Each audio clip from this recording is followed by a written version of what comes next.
Já parou para pensar como é que a gente organiza toda a confusão que é a existência? Hoje, a gente vai explorar as duas chaves mestras que usamos para dar sentido ao nosso mundo e ao nosso lugar nele. Vem comigo. A grande pergunta é essa, né? Como a gente dá sentido para essa coisa gigantesca e complexa que é o mundo?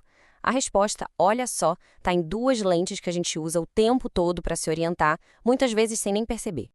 E que lentes são essas? São o tempo e o espaço. Pensa assim, a história conta pra gente a saga do quando as coisas aconteceram, e a geografia nos mostra a história do onde elas aconteceram. São tipo os eixos do nosso mapa da realidade. Para entender de verdade essa relação, vamos começar pelo comecinho, pela menor escala, a mais íntima de todas, a escala pessoal. Sabe aquela ideia de que a história é feita só por reis e generais? Esquece isso. Cada pessoa é um sujeito histórico.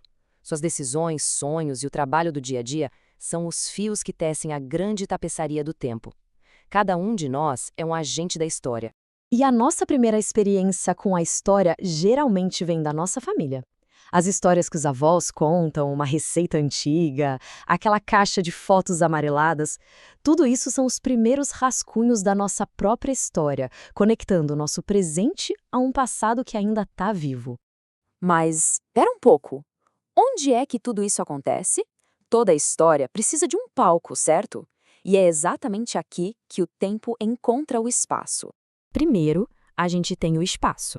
Pensa nele de um jeito mais abstrato, quase matemático. É um ponto no mapa, um endereço, uma localização física, objetiva e fria. Só que a verdadeira mágica acontece quando esse espaço é preenchido pela experiência humana. Aí ele se transforma num lugar. Um lugar é um espaço que ganhou significado, que tem memória, que tem sentimento. A diferença fica muito clara, quer ver? Um endereço é um espaço, mas o nosso lar é um lugar. Um parque é um espaço, mas aquele banco específico onde uma conversa importante aconteceu, aquilo é um lugar. Coordenadas são espaço. A rua onde a gente aprendeu a andar de bicicleta é um lugar.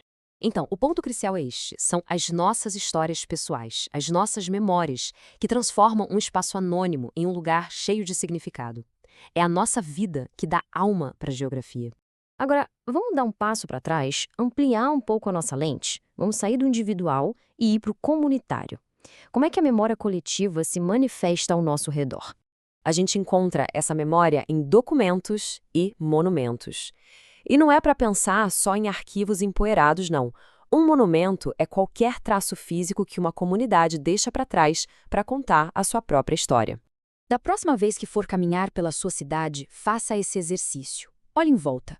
O nome de uma rua, a estátua na praça, a arquitetura de uma igreja antiga, tudo isso são como páginas da história da sua comunidade, escritas ali, bem na nossa frente, no ambiente. E o conjunto de tudo isso forma o que a gente chama de paisagem. E paisagem não é só natureza, viu? É como uma grande tela onde a natureza e a cultura humana pintaram juntas, camada sobre camada, ao longo do tempo. Essa conexão poderosa. Os monumentos, esses traços da história, são a memória de uma cultura gravada na sua paisagem. A história se torna visível, se torna parte do nosso dia a dia. Vamos ampliar a lente uma última vez, agora para a escala das nações e do mundo.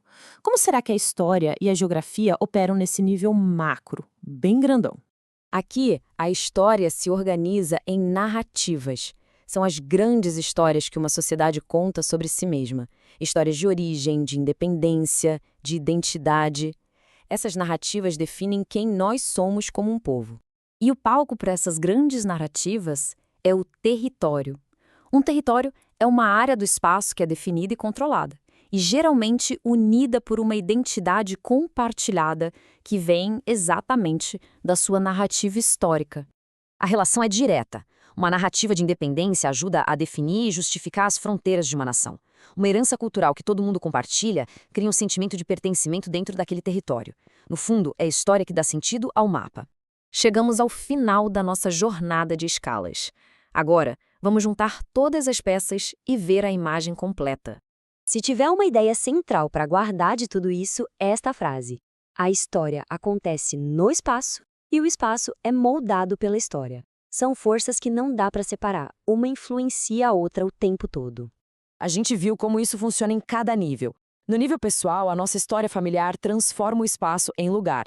Na comunidade, os monumentos gravam a memória na paisagem. Em larga escala, as narrativas nacionais dão identidade aos territórios. No fim das contas, história e geografia não são só matérias de escola. Elas são, na verdade, duas faces da mesma moeda, as ferramentas essenciais que a gente usa para ler e compreender o mundo. E agora, fica a reflexão final. Olhe ao redor. Para cada lugar, cada paisagem, cada território. Que histórias esses lugares estão contando sobre o tempo? Pode ter certeza que a resposta está em toda parte.